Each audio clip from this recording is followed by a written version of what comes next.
So this happened. Well, England continue to take the knee in protest against any form of racism. And Poland touching the respect banner on their arms as a show. Recently there's been a match between Poland and England, and boy oh boy, how dare Poland not kneel. I found an article from The Sun.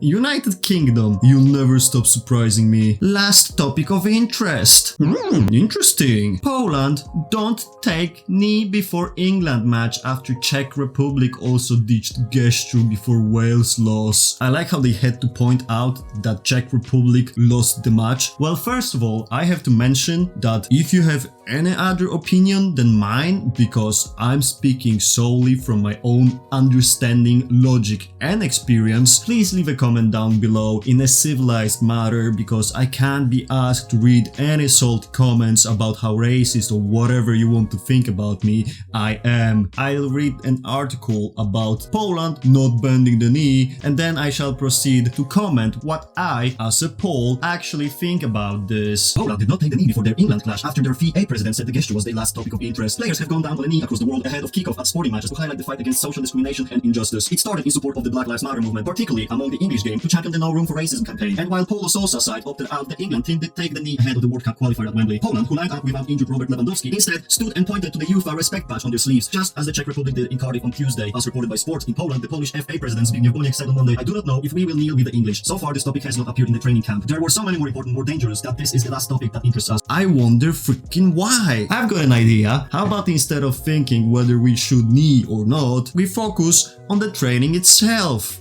What are you talking about? That's dumb, bro. Former Poland international goalkeeper Jan Tomaszewski, who was his nation's hero between the sticks when England failed to qualify for the 1974 World Cup, believes the taking of the knee is an idle political gesture and was not necessary for his country. He told Polish Radio 24, "I do not want to say how our representatives should behave. I can say with full responsibility that I would not kneel. I have an eagle on my chest and this does not concern me. In our history, we had no reasons why we should do it now." A statement from the Polish FA read, "The Polish Football Association informs that the players of the Polish national team before the match with England at Wembley took a neutral and apolitical position towards the Black Lives Matter initiative. At the same time, we emphasize that all Polish representatives are jointly and severely opposed to any manifestation of racism and intolerance. In its statutory activities and duties, the PZPN has always been guided by openness, observance of the principles of equality, tolerance, and equal rights towards all people, regardless of the place of residence, color of skin, religion, and political views." To express their objection, the Polish representatives before the first whistle of the match with England pointed to the UEFA respect inscription on the left sleeve of the jersey, which refers to the campaign conducted by the European Federation Against Racism, Xenophobia, and Intolerance. This follows a similar statement from the Czech FA a day earlier. Following the events of the last days, weeks, and months, the management of the Czech national football team, together with the Football Association of the Czech Republic, want to jointly announce that the national team will take a neutral, apolitical stance to certain topics that have been resonating in the sports environment. This namely concerns the Black Lives Matter initiative, in which some players kneel before football matches. To express their support for the fight against racism and other displays of discrimination, xenophobia, and anti-Semitism, the Czech national team will point to the UEFA respect inscription on the left sleeve of their jerseys, referring to the UEFA campaign of the same name before the match in Wales. The aim of the UEFA respect program is to work towards unity and respect across gender, race, religion, and ability of each individual. We believe that everyone should be able to play football regardless of age, gender, race, or any disability. At the same time, we do not tolerate any display of racism, xenophobia, anti-Semitism, or other intolerance.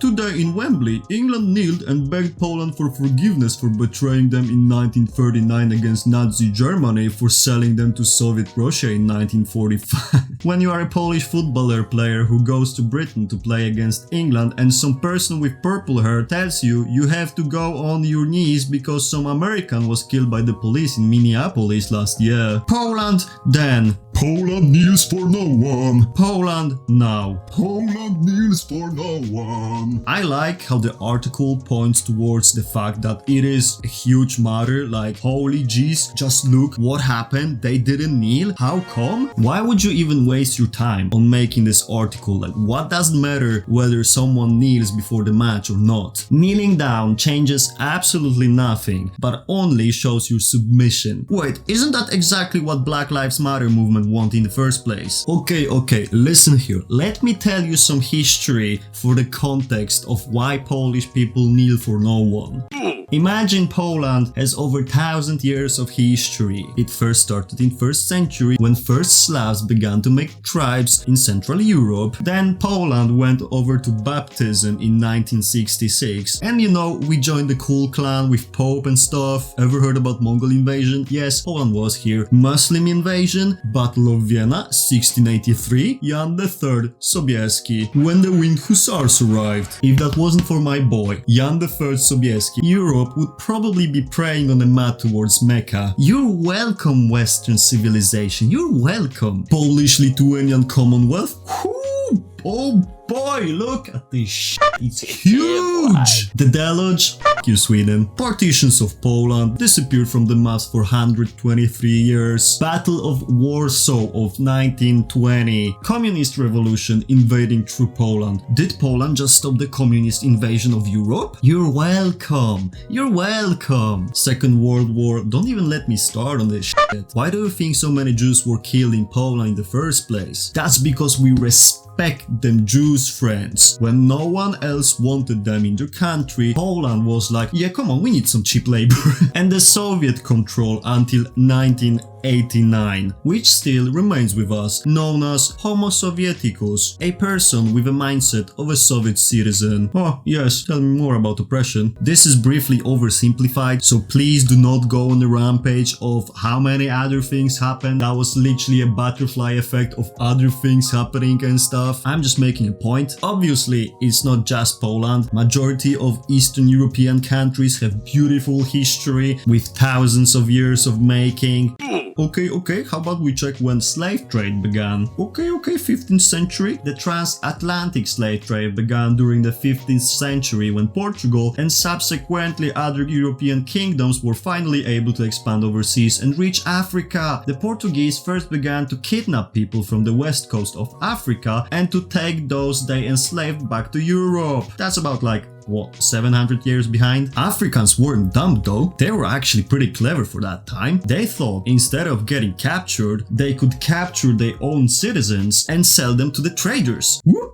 Big brain time. And then again, it's not a bragging race of who headed wars. I'm just spitting facts, bruv. I've recently watched an hour-long documentary on YouTube about why Africa is still what it is today. I suggest to watch it, it's really cool. Since we do know something about Polish history and transatlantic slave trade now, we have a conflict of interests because, surprise, surprise, Poland had never any colonies. Obviously, there have been some attempts, but they failed miserably. So at the end of the day, we are absolutely not responsible for what the Western countries did to people from Africa. King of Belgium, oof, that's some spicy history, you know? I see why United Kingdom and other Western countries feel sort of guilty about what they did in the past. They're trying to make it right. They pretty much do the opposite thing. Instead of making community more and more equal, they are trying to make it right by making other people more important. That's pretty f***ed up. Racism can be portrayed in any type of form. White people towards black people towards white people. Racism isn't something we've been born with. Racism is something we've been taught. And it really depends on a lot of factors, like for example, what community you've grown up with, your environment, people you hang out with, what you watch, what you listen to, and so on. That could be absolutely anyone. So sit down, you little shit, and let me tell you a story about racism from a white person to another white person. So for those who don't know, I've been living in Norway for like 9 years, and then I moved over to Great Britain for 2 years and so on. And after 9 years of living in Norway, and then again from my own experience, I come into the conclusion that Norwegians are super racists. But hey, let's try not to generalize, shall we? Norway and Norwegians are a really proud country. As for someone who grew up in a community that did not have a lot, I learned to share. And I believe that this is a characteristic of the majority of Eastern European countries, because our countries got ravaged by the Soviet Union, where everyone had equally nothing, which in fact makes you more kind towards other people. How come, may you ask? Imagine everyone has as little as you, therefore you are more likely to share. People who have more are more arrogant. People who have money will brag about the money. People with high status will hang out with people who have equivalent status. I am an extrovert, so imagine how hard it was for me when I couldn't communicate with Norwegians, and I wouldn't even get a chance to communicate with them because they would do absolutely anything to completely avoid me. There's this year gap in humans' life where teenagers are absolute idiots, and I mean, I was an idiot as well. You know, you're super edgy and you want to show someone that you're better than them and stuff. Imagine how sad that was to hear on a daily basis that I'm just a stupid Pole and I will never achieve anything, and I'm not one of them, and I'm not even even worth hanging around with. I did everything in my power to emerge into society because surprise, surprise, this isn't my country, this isn't my culture, this isn't my language, this isn't even my freaking religion. Although I don't really believe in anything, but you get the point. Over time, instead of crying over my poor self, OMG, people are telling me to paint the houses and stuff, I just started to embrace it. I understood that I am in a foreign country, I am a Pole. I'm not even culturally close to being a Norwegian. So instead of fighting the racism, Oh, please don't call me that because this makes me very sad. I started to embrace it. Whenever someone was telling me, oh, you stupid Pole, can you build me a house? Because this is a stereotype of Polish people abroad, we are builders and stuff. I would add to that, oh, how come? How about I paint your fucking house as well? And then we just look at each other in a very awkward silence. And after a second or so, we burst in laughter. This is how you fight freaking racism, you embrace it. And from that freaking day, I knew what I had to do in order to exist in this god's-forsaken country. How come can a white person be racist towards a white person? This isn't possible! I mean, come on, you're not special, you know that. Majority of people just want attention, and this is literally what is happening with the movement. Look at this shit, even footballers are kneeling for them. This is a complete submission. BLM protests in Poland. If you didn't know, yes, this actually happened, and I'm surprised as well. Few people came, like 7 of them. Like, bruv, she's not even black. What are you doing on this protest? So this young lady was a hot topic back in the days when they were first protesting, and it says, stop calling me Murzyn. I have to be a tiny grammar Nazi just for the context. First of all, that's a spelling mistake. You would say, stop calling me a Murzyn. Second of all, Murzyn relates to a male form of the word. Instead, it should have said Murzynka, but that's none of my business. I mean, come on, it's 2021. You can be whatever you want to be. So in Polish, Murzyn literally means oh shit, I have to censor that shit. But then again, it really depends on the language itself. Like, for example, if you say kurwa somewhere in Poland, it's a really hard curse word, like everyone will look at you and be like, bro, can you please stop? You are in the public. However, if you say the equivalent word in Norwegian, which is faen, it's a super light word, even children are saying that. So basically, this word is a very mild word for sake, I have to censor that again. And this has sparked a debate whether this word should be forbidden or not. And boy, oh boy, try to forbid something to a Polish person. Keep in mind, a debate is the key word. We read as follows. Statement of the Polish Language Council Presidium on the linguistic opinion about the word Murzyn. It should be emphasized that the Polish Language Council has no competence to prohibit the use of any word or expression, nor to order the use of any word. This would be inconsistent with the views of the members of the council who do not consider themselves to be owners of the Polish language or people who can interfere with the development of the language. Now, you need some really huge balls to have this statement. And then again, it's Polish Language Council. Like, bruv, you're coming to a country and you expect to change a part of culture as well as a language because you're offended by it. Maybe in the West that would go through, but I have some bad news for you. Not in Poland. Also, this Koniec Murzynka Bambo. Rough translation, Bamboo Brown, is a poem made in 1935 which tells a tale about a small African child. Back in the days, that shit was lit as fuck. Imagine, no colonies, pure white society. Seeing people from Africa was like super exotic. Everyone wanted to know how he looks like and how he behaves like. And poof, there we go, a poem. I shall read it for you, but bear in mind that was made in 1935. By today's standards, I would say it's racist, but then again, it's part of culture. Bamboo Brown. On African land lives Bamboo and the Browns. His chocolate face shines even when he frowns. As soon as the sun appears on the horizon, his new book is what he's keen on. And when he comes back home from school, he plays tricks and he thinks it's quite cool. Come, drink some milk, his mommy says. But he climbs the tree prefers. Come, take a bath, his mommy replies. But Bamboo does not want his skin to turn white. But mommy loves her little boy, as he is good and full of joy. What a pity that Bamboo, clever and funny, is not here to make the weather warm and sunny. Did you even fucking read it? Do you understand the context? Or did you just assume that this is offending you and you want to erase part of our culture? Motherfucker! If you go on Wikipedia and look for that poem, you can even read the analysis. The poem is familiar to the most of Polish children. The poem was written to teach Polish kids tolerance towards black children, showing they are not different than their Polish counterparts. Are you fucking retarded. How old are you in the first place? Why do you have your own opinions?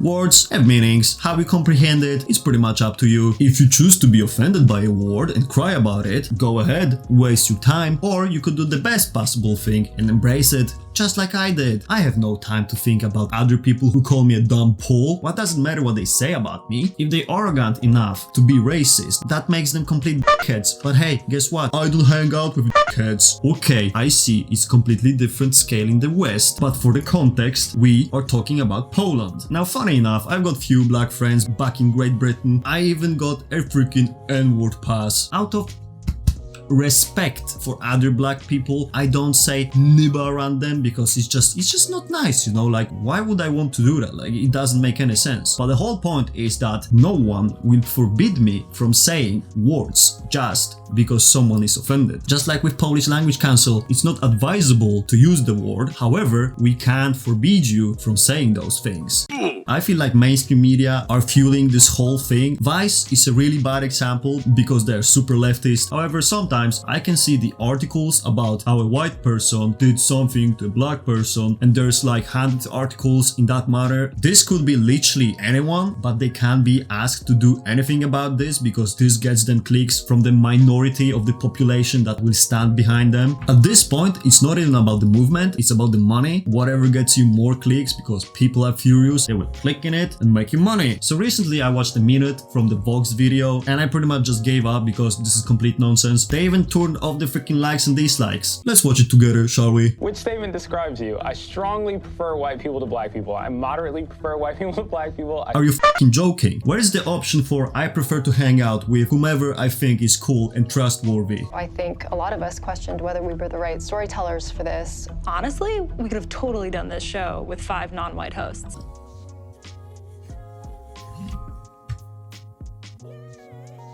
My thoughts about BLM. The idea itself, alright, fair enough, fighting injustice and shit, but when it goes as far as rioting, burgling, robbery, even fucking death, you went too far, didn't you? How am I supposed to respect that? Peaceful protests? Hell yeah. Riots? Are you mad? We are in the global pandemic. Everyone is wearing masks. Funny enough, when you do a robbery, what do you take with you except for the gun? A freaking mask, so no one can see your face. Ah, yes, super convenient. To be honest, the man who died could have been absolutely anyone. I'm pretty sure that if that would happen to a white person, no one would even blink. This shit is happening on a daily basis. All life matters, how about that? My views and logic are influenced by my culture, but also by facts. I'm pretty sure majority of my black friends from Great Britain or thinking that I'm racist. From my experience of talking with other black people, doesn't matter what you do, you're still racist. And then again, I'm generalizing. If you're an alright person and you have at least 90 IQ, you will understand.